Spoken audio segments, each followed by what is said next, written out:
So, David, how did this all come about for you? Was this something that you had been looking at for a while, or? I mean, I'd been a fan of the Conjuring franchise since I saw the first Conjuring, and thought it was one of the greatest horror movies, especially that year. For me, I mean, this came about during post-production on Lights Out. You know, everyone's very happy with that. We all had a good experience on it. So they asked me, like, if I would be interested in doing the sequel to Annabelle. And to be honest, at first I was like, where are you going to take that? Like, is there more to tell there?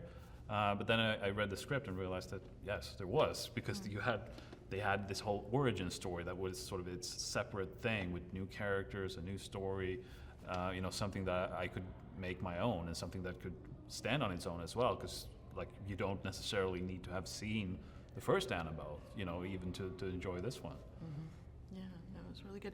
And how do you feel that the era that this story takes place in adds to the story?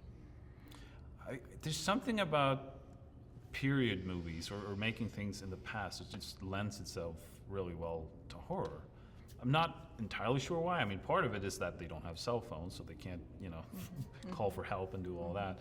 But it's just something about the past. If you go to an antique store and you look at those really old photos of people, there's something creepy about it.